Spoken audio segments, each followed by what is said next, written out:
by the Clay Foundation. So it's a great privilege to introduce Yoshika Oga, who's going to give this Clay lecture on Haag duality for four-dimensional. So spin. Thank you very much. I thank you very much for introduction, and I would like to thank all the organizers for giving me this opportunity to today, and also for the kind invitation. So I'm going to talk about Haag duality for two-dimensional quantum spin system. So this is a joint work with David Perez Garcia and Albert Ruiz Aragon from Madrid. So let me start. So it is really embarrassing for me to read this slide in front of this all the expert, but I have to do it because my talk is about Haag duality. So let me start from recalling the Haag duality in algebraic quantum field theory. So let us consider Minkowski space-time. And so let us consider some subspace lambda of the Minkowski space-time. And as you usually do, we assign a von Neumann algebra R lambda to this subspace. And the causality principle of algebraic quantum field theory tells us this thing. Here, in this notation, R perpendicular means a causal complement of our set lambda. And the causality principle is telling us that the von Neumann algebra associated to lambda and its or causal complement should commute each other. So that is a natural, natural assumption, I find. And Haag duality is about one step further for this inclusion, namely it requires this to be. So if this kind of condition property should hold or not should highly depend on the choice of lambda. But the question I would like to ask in this talk is for simple lambda. So the question is, does Haag duality holds for this simple lambda or not? That's what I would like to think about. And in fact, as many of you know much better than I do, Haag duality for simple region it has been proven in algebraic quantum field theory setting. For example, Araki showed for free field model that for lambda being double cone, is Haag duality hold. And even more, it is more general statement is known. Namely, for general Whiteman field, if lambda is wedge-shaped region of Minkowski spacetime, then this Haag duality holds. So there is certain general statement for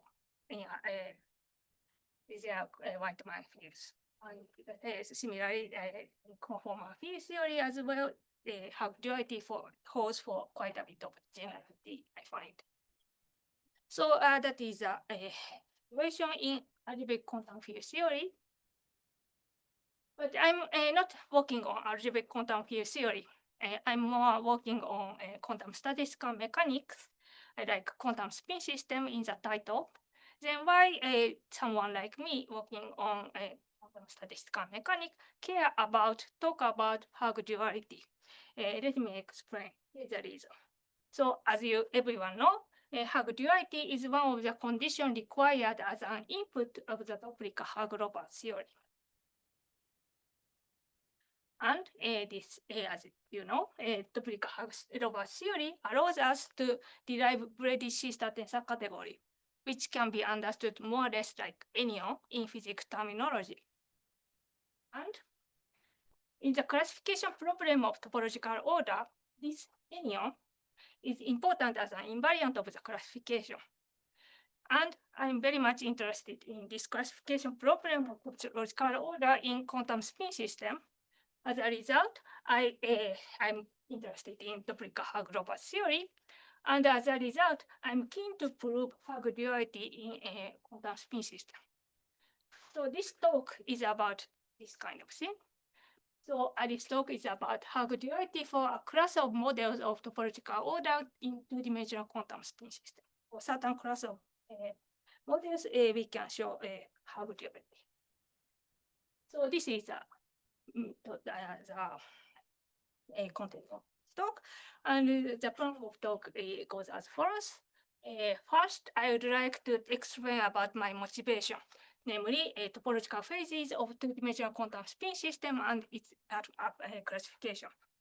And then I would like to move to my focus on Haag duality in two-dimensional quantum spin system. And then I will talk about the the models we can handle the models of topological phases given by system with copper algebra. I will introduce that. So this is a plan of talk. So let me start from this first part, the motivation. So topological phases of two-dimensional quantum spin system. So I'm sorry if you know a lot about, and it's a bit overlap with Yosuke's talk, but as I prepared, please let me go through. So let me start from the basic setting of two-dimensional quantum spin system. So two-dimensional quantum spin system is a sister algebra, which is just an infinite tensor product of D by D matrices along two-dimensional lattice. So here MD indicates a matrix algebra of size D. So this is the basic sister algebra we call and the element of this sister algebra represents a physical observable of our system. Now we can do the same thing for a subset of two-dimensional lattice. So let gamma be a subset of two-dimensional lattice. And then we can do the same thing. We consider the tensor product of D by D matrices along this gamma, and we obtain some sister algebra. And this let's call it A gamma. And this A gamma can be naturally regarded as a subalgebra of the total system. And physically, element in this subalgebra can be understood as a physical observable localized which has support in gamma. So here I really don't need this one, but physical state should be represented by physical mathematical state. So when we say model in quantum statistical mechanics, it basically means specifying some time evolution. So let us consider about time evolution which corresponds to model for us. So by time evolution is given by sister dynamics. So again, I don't really need to read, but sister dynamics on a quantum spin system is a continuous group homomorphism from R to automorphism group of quantum spin system. So there can be many sister dynamics on this quantum spin system, but the ones we are interested, it's not like we are interested in any kind of sister dynamics, but we are interested in some specific one. That is the one given by interaction. So in the sister dynamics we are interested in quantum many-body physics are the ones that are given by via some local object which is called interaction. Let me give the definition of interaction. So interaction is a map phi from the set of all finite subset of two-dimensional lattice to quantum spin system. So for each finite subset X of two-dimensional lattice, we assign some element in the sister algebra phi X. And this phi X is supposed to represent the interactions between spins inside of X. So it should be a self-adjoint, and it should be localized in X. So that is interaction. And out of such interaction, we would like to construct a sister dynamics. And in order to make it possible, we need to require some regularity for this interaction, like in using the norm which are showed up in the Yosuke talk. But I would like to omit this one, this thing in this talk. So anyway, we require certain further regularity condition. And out of such interaction, we construct sister dynamics in the following way. First, we construct something called local Hamiltonian. And this is given just by this formula. So each finite subset lambda two-dimensional lattice, we sum up all the interaction inside of lambda. And out of that, we construct usual Heisenberg dynamics and take thermodynamic limit, lambda infinite limit.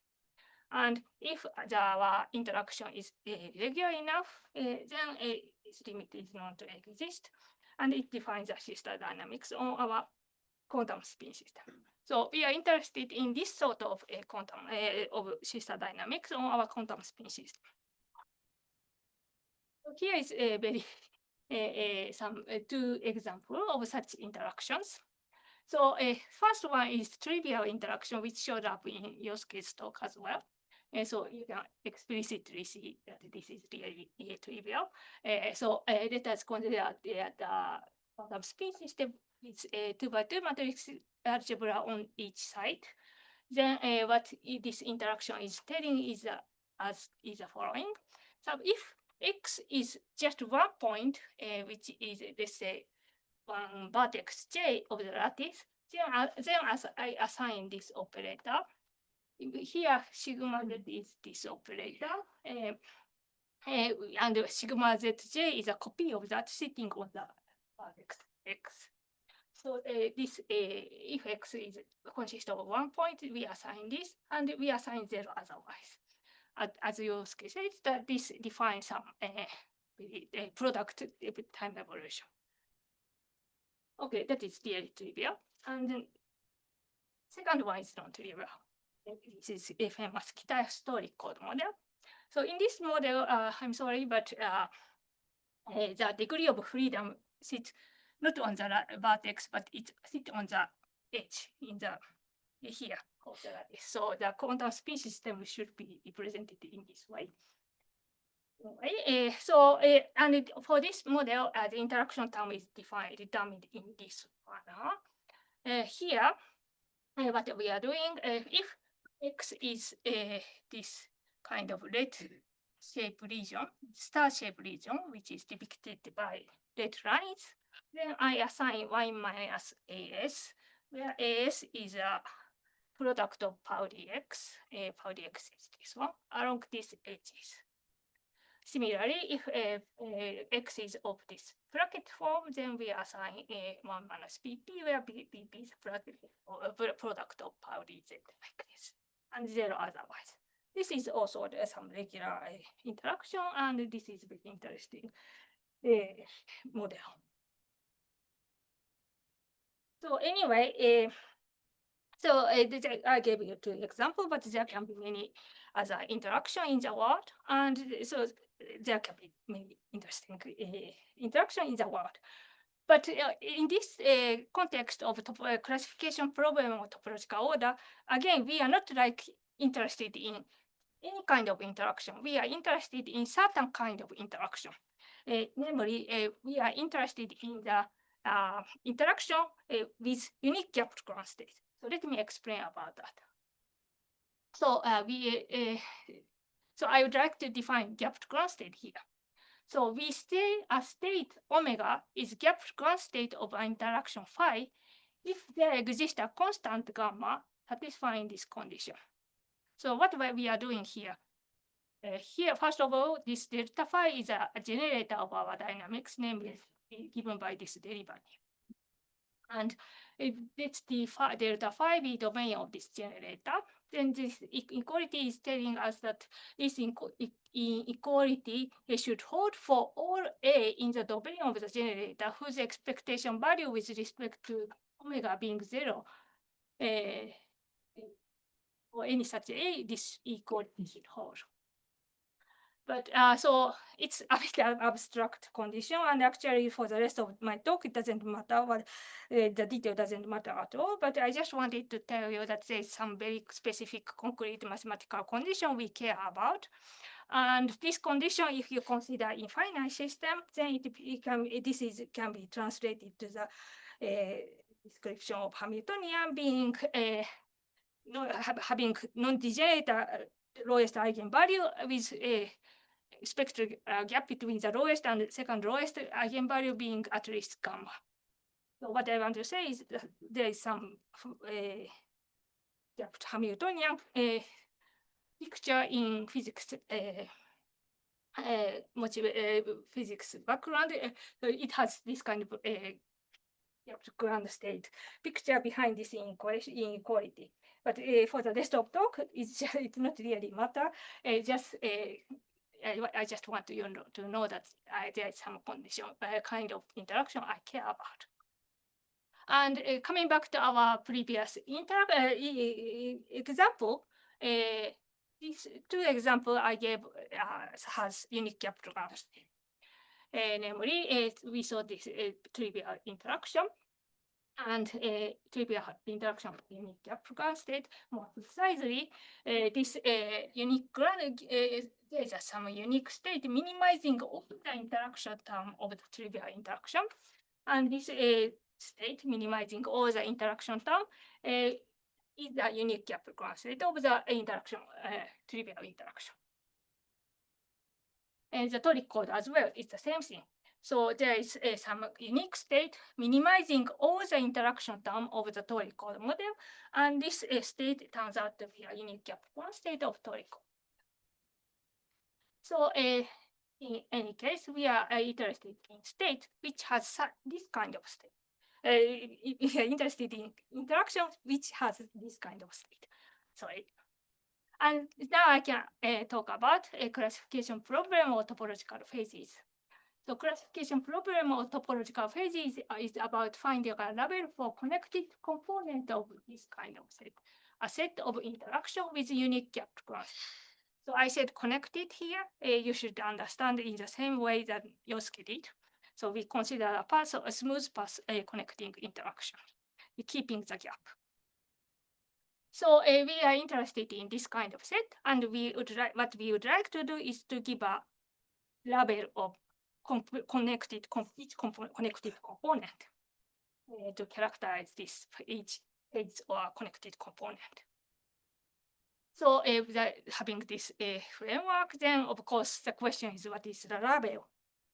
And the label, as a label, physicist has an answer, and they say that one of the label should be anion. So more precisely, for two-dimensional, the situation is the following. So two-dimensional gap ground state models, there are models where particle-like low energy excitation given by string-like operator with breeding structure called anion are observed. They are nice kind of model, including toric code model having this structure. And this anion in this model can be described by unitary modular tensor category. Connected component, there's some topology around them. So like Yosuke's talk, we consider the path of interaction with keeping the gap. And if there's such a path, we say they are with the same connected component. Okay, so with this kind of thing, for physicists say that this anion, which is observed in these models, are invariant of the classification problem of topological phases. Then it is interesting statement, but once you start to think about it seriously, then you encounter immediately the following question: that is, what is anion? So if you want to say something is invariant, something is a label of this connected components, then this something has to be defined for any interaction with unique gap ground state. But the question is, we have to derive anion in a general setting, and the question is how. This is quite highly trivial question, but probably not for this audience because the answer should be Doppler-Haag-Roberts theory. So again, it's a bit embarrassing to read this, but again, Doppler-Haag-Roberts theory. In algebraic quantum field theory, Doppler-Haag-Roberts theory allows us to derive Brady system tensor category out of state. And the point of this talk is satisfying certain condition. For out of state, satisfying certain condition, this Doppler-Haag-Roberts theory allows us to derive Brady system tensor category, and this certain point of the talk is that this certain condition include Haag duality. So this is the statement over there is about algebraic quantum field theory. But how about if our quantum spin system is of gap ground state phases of quantum spin system? How about that? So as I will tell you shortly later a bit very briefly, the mathematical structure of a quantum spin system and algebraic quantum field theory is quite different. Despite of that, this Doppler-Haag-Roberts theory is quite rigid, strong, that it still works in quantum spin system. And it still works and it gives us Brady-Schiller tensor category if we have Haag duality. So so if therefore out of gap ground state satisfying Haag duality, we can derive Brady-Schiller tensor category, and we can even show that this is actually an invariant of this classification. So from this sentence, as you see, it's really important for us to prove Haag duality in statistical mechanical models. So that is the situation. So that is my motivation. Now I hope I managed to convince you that I want to prove a Haag duality in statistical mechanical models. So let me move to this topic, Haag duality in two-dimensional quantum spin system. So Haag duality required in DHR theory of in quantum spin system is a Haag duality for cone shape area. So by cone shape area, I mean is this kind of area. And if I try to write it in equation, it will be like that. So let omega be a gap constant and let h by omega be its GNS triple. And as I said, the DHR theory requires Haag duality in this context for all constant lambda.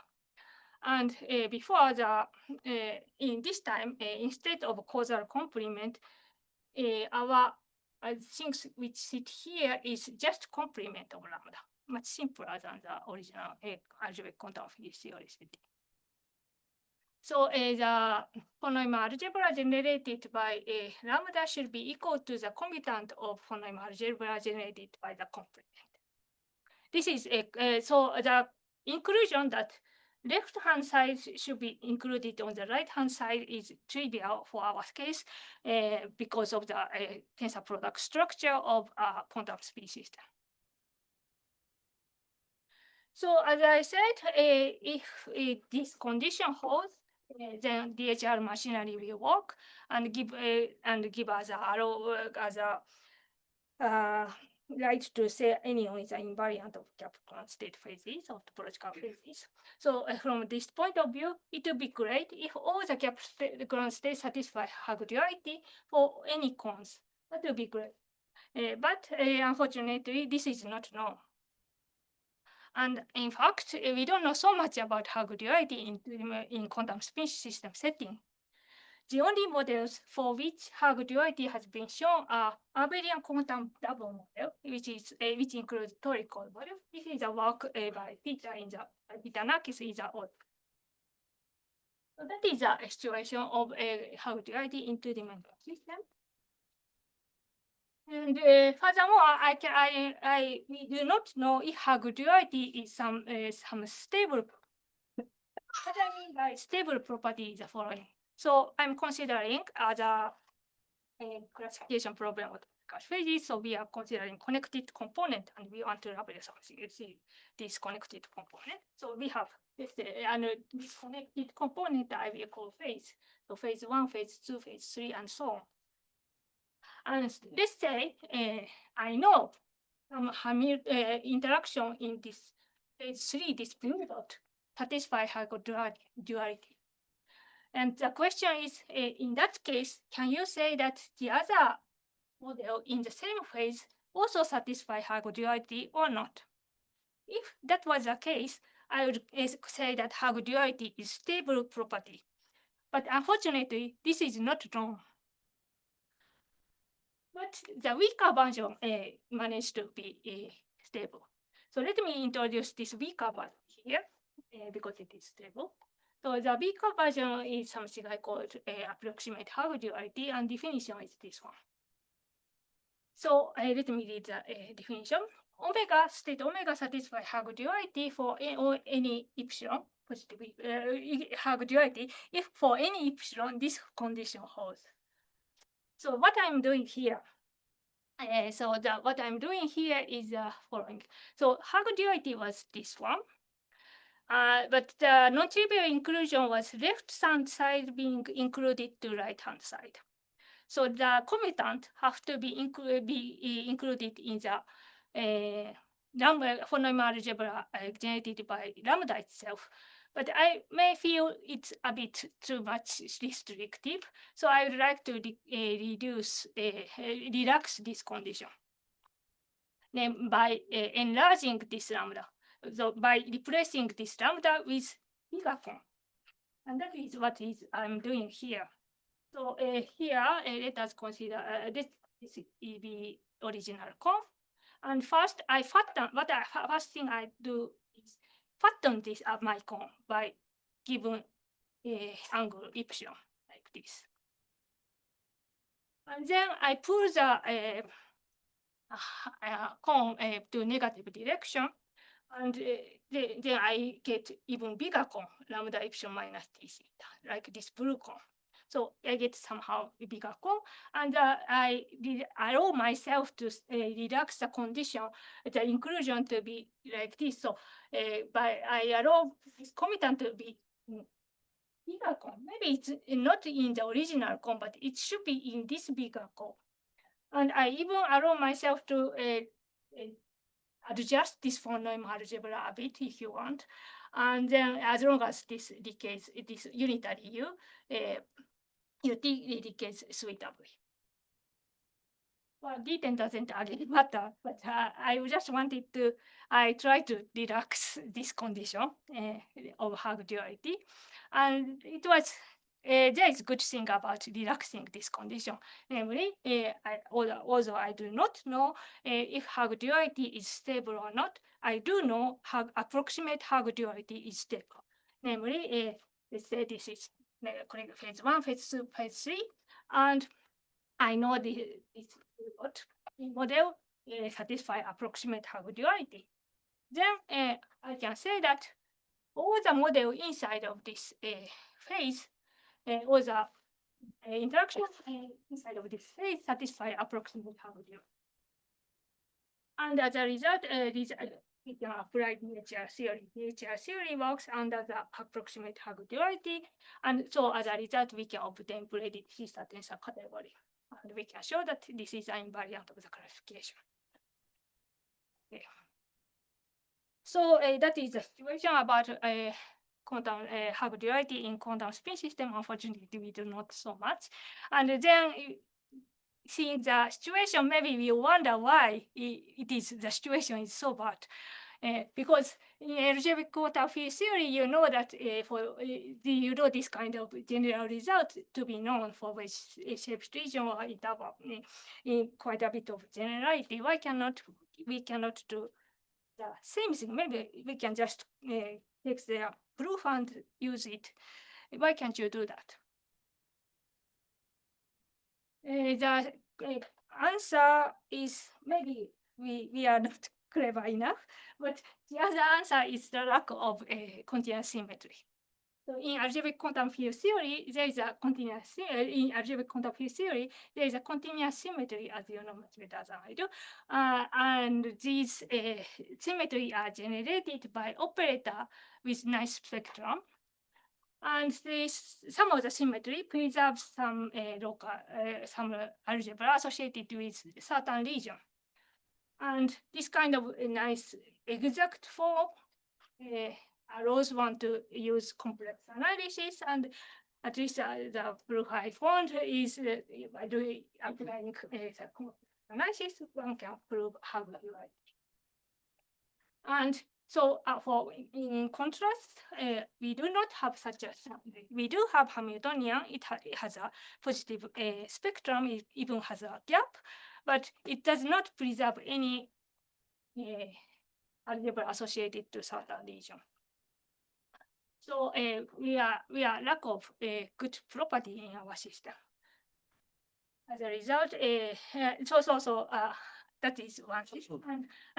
And there is really visible outcome you can see from the lack of symmetry. One property is that the lack of cyclic separatingness. So as a result, our GNS vector omega is not cyclic separating for our local algebra. That is one thing you do have, but we do not have. And another property is that type of this phoneme algebra. In your case, it is always type 3, but we cannot say that. We can say using gap condition, we can say this is properly infinite, but we cannot say this is type 3, I mean type 2.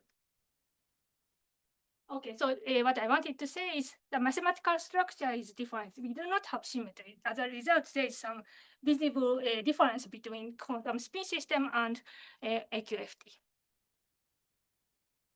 So as a result, the general theory for a lattice system is not clear at the moment.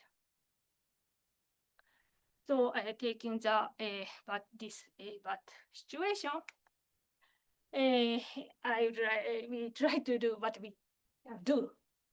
So, but at least we would like to show Haag duality or approximate Haag duality for the non-concrete models of topological order. That's what we wish in this situation. So we do that. So we consider a certain class of models. That model is models of topological phases given by a V-cop algebra. So there is a class of models that are given by a C-star V-cop algebra. This class of model are analyzed by people, including my collaborators. And I will give the definition shortly, but let me say something before I give the detailed construction of this system. So this class of models given by C-star V-cop algebra, it includes quite a bit of known models. It includes the quantum double model. It includes a Toricon model I showed before, and something called string net model and generalized string net model. And so it includes certain good amount of models, and actually that's the only models I know. Yes, maybe there's another one. Anyway, so the main result of this talk is this class of models in this class, the class of models given by C-star V-cop algebra, they satisfy approximate Haag duality. That is the main result of our of this talk. Okay, so combining this result, this theorem and what I have just said just before, we observe the situation as follows. So let's say this is a space of interaction with a unique Kaplan states. So then there are many connected components, phase 1, 2, 3, 2, them. Okay. And then let us consider this kind of thing. Then let's say this red cross part indicate the models given by V-cop algebra. And from the theorem, our main theorem, we know that these red cross models satisfy approximate Haag duality. But then, as I said, approximate Haag duality is stable property. Namely, it is shared by each phase. So that having this point, red point here means that all other models in the same phase should satisfy Haag duality. So all the models in phases that include C-star V-cop algebra models satisfies the approximate Haag duality. Therefore, we can apply the DHR theory with approximate Haag duality is enough to run DHR theory because DHR theory is quite strong. So we can apply the DHR theory using this approximate Haag duality, and as a result, we obtain anion, which is predeceased tensor category, out of all such models. So out of all the models out of these three parts, we can derive some anions. And by the general theorem, we can say that this resulting anion are invariant of our classification. Sorry, when you say model, Model. in a family of interactions, One interaction. one. One. So But if you want, so one and give, so the phases comes from, this is a correct. This phase is a collection of interaction. that's one, so, okay. Yeah. Same model, you fix one. Okay. So yeah, so that is the situation. So now let me tell you what is our model. So this model comes from so the tensor network framework. So there is a branch of industry considering or analyzing phase of matter or anything else using tensor network. And this model I'm going to tell you is constructed in this society. So let me explain. So this is a state given by tensor network. So what we want to do is to construct a state omega on our quantum spin system. So we want to construct a state on this system, and we do that using the tensor like this. So I'm not sure if you can read, but here there is K and K star and K star and K here. So K is a finite dimensional Hilbert space, and K star is its star, and A belongs to A tensor is a vector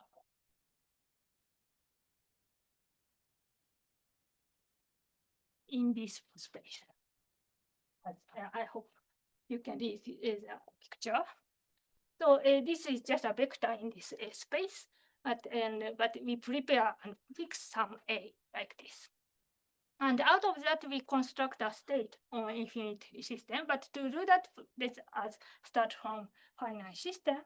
So let us consider this square with 2n plus 1 times 2n plus 1 square gamma n. Let us consider this kind of finite set and consider the quantum spin system associated to that. And we would like to construct a state omega n on this finite dimensional quantum spin system. And to do that, first thing we do is put this given tensor on each lattice vertex. I just put them on each lattice. And then, as you may not see, but it's actually written that there's K and K star here, and K star and K here, K and K star here, K and K star here, and so on. So what I want to say is the internal edge facing to each other consists of the pair of K and K star. So what we do is to contract them. So for internal, we contract these internal edges. So we evaluate them. And then as a result, we obtain a vector in this vector space. So, sorry, maybe I should have said that this CD here is this D in the giving quantum spin system. So this should be understood as a physical degree of freedom. That's where spin acts on. And the other Hilbert space, finite dimensional Hilbert space, should be understood as a virtual degree of freedom, which is ancillary introduced to define state. now coming back to this picture, so what we did is I put given tensor on each vertex, and then I contracted these edges consist of link K and K. And then as a result, we obtain this vector. So this physical part, we didn't do anything, so it's still there. But this virtual part, so virtual part, most of them get contracted, but there is still boundary down part. But I don't want boundary down because I want to have a state on the quantum spin system. Just to decide to eliminate them by acting some boundary vector. So let's prepare some vector in this space, which is not that this space is just a dual of this space, and I just apply it to the given vector. And when I do that, I choose this xylem to be scaled so that this resulting vector is a unit. Then out of this state unit vector, we can it's just unit vector, so we can construct a state on the a gamma n and define the state on our finite dimensional quantum spin system. And then after I just take the n infinite limit. And so, but if my tensor, if we do that for random tensor A, and if we do that for random vector, boundary vector, then maybe this limit do not converge. And even if it does, it may depend on the choice of the boundary. But if A is a good one, then we can actually show that. Then if A is a good one, this will converge and independent, and the resulting state should not depend on the choice of boundary. And the point is that that is the case for the way we construct out of a C-star-weak Hopper algebra. So the definition of C-star-weak Hopper algebra consists of a sequence of conditions. But probably I don't want to go into detail of this definition. But instead, in this talk, I restrict myself to the Hopper algebra version because probably most of you know what is Hopper algebra. So let me do this. So what we are going to do is construct a tensor out of a C-star Hopper algebra. So C-star Hopper algebra, let's say B in this talk is a finite dimensional C-star algebra with a multiplication, which is star home, and con unit, which is also star home, with antipode linear map satisfying algebraic condition which you know of. And it is known that the dual vector space of this B can be associated with the C-star Hopper algebra structure.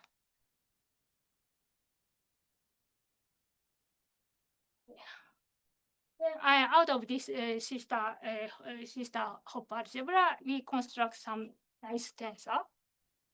And it goes as follows. So let phi be a faithful, so in order to do that, we have to prepare the presentation of this B and B hat. So let phi be a faithful representation of B on a finite dimensional Hilbert space.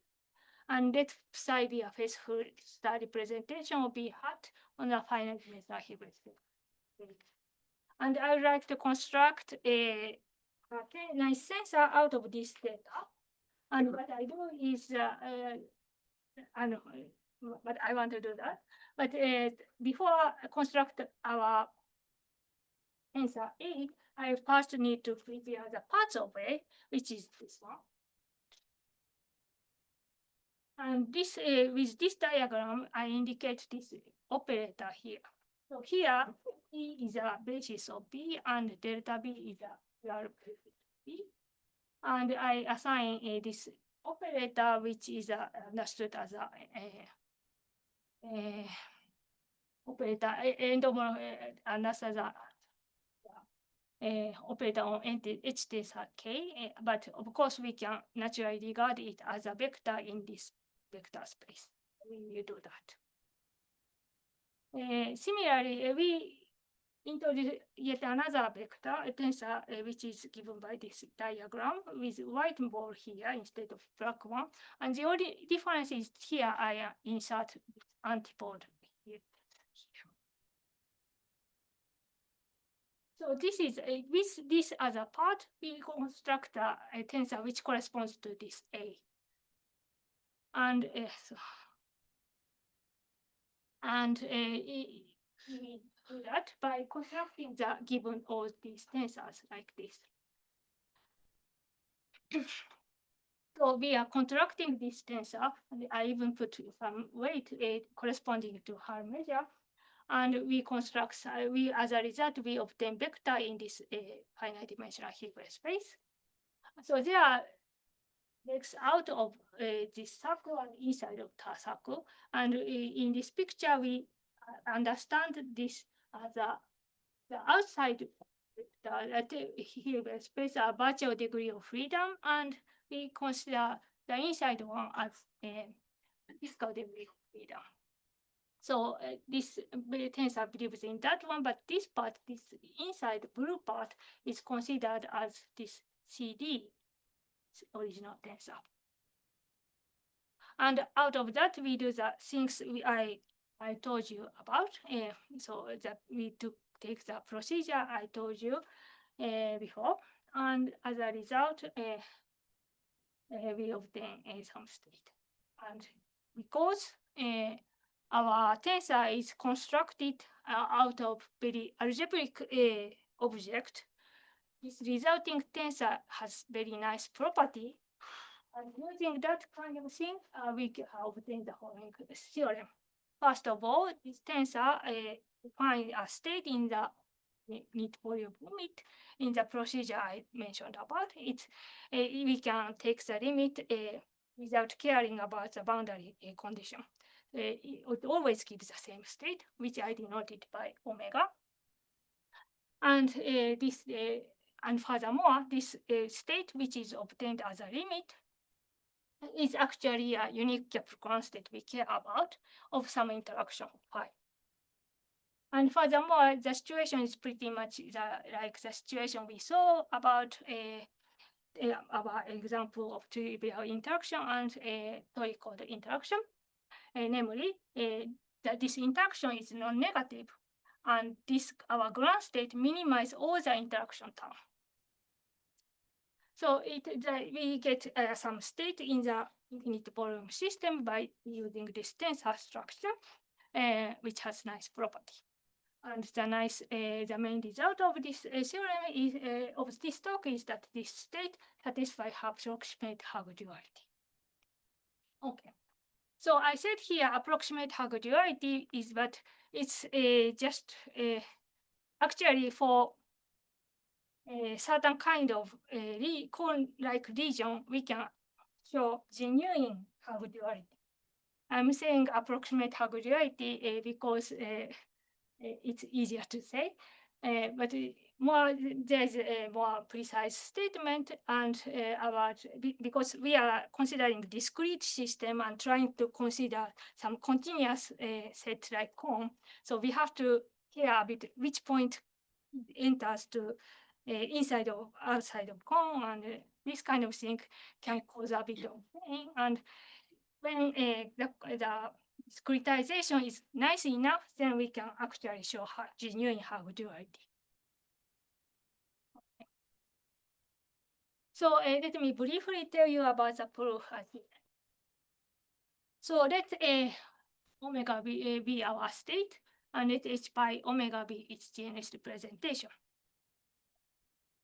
So the basic strategy we take is the same as Peter did, in the sense that we use Riefer-Dunbell theorem. This theorem guarantees us to give a necessary and sufficient condition for two phonome algebra to be commutant of each other. It is nice, but in order to apply such a theorem, our omega need to be a nice one, like for example, cyclic separating for our local algebra. But as I said, that is not the case in our system. So well, we are in trouble, but the way out should be to project ourselves to a nice subspace. And in fact, Peter did that for his analysis on Toricode model. In these papers, it was done. In this paper, a string or ribbon operator were used to construct this nice subspace, suitable subspace. So here, ribbon or string operator is some operator which represent anion in these models. The particular excitation is represented by that it has very explicit form, and they used these operators to construct a subspace. But in general, it looks too complicated to think about this string operator.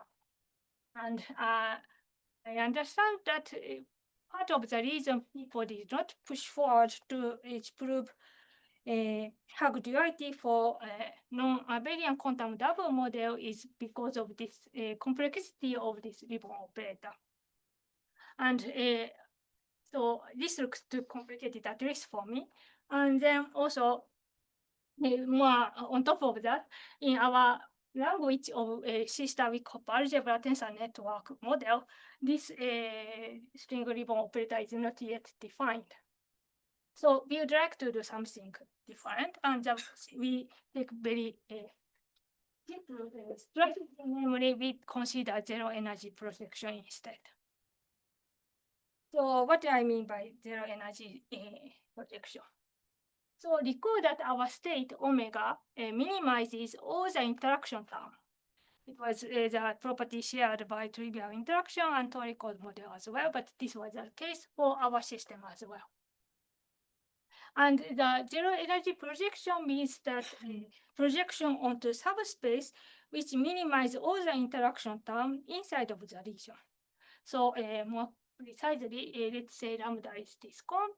And by p lambda, I mean the projection onto this the intersection of all the kernel of pi phi x, where x run all the subset, finite subset inside of lambda. The same for p lambda complement. And because of this property that of our omega, in minimizing all the interaction term in the whole plane, our GNS vector is under this projection. And the nice subspace in our setting is this one, the range of these projections. And using tensor network frame technology, we can actually show that this subspace is really nice. In particular, we can show that this equation holds. So what I'm doing here is the following. So there's this vacuum vector, and I apply arbitrary observable operator on this lambda side, and then project it back to the zero energy space with respect to this cone. And I'm doing this the same thing. So roughly speaking, it shows the following property of this vector omega. That is, if I pushed on lambda side, then something show up on the complement side. That is what this equation, what we can see from this equation. And in this sense, you can more or less see this property saying that omega is entangled weight outside and inside of the cone. And with a little bit work, you can see that this property shows a Haag duality. So the summary. So what I wanted to say is approximate Haag duality holds for many models of two-dimensional quantum spin, two-dimensional topological order, and anyons are. This that includes these models. Thank you very much for your attention.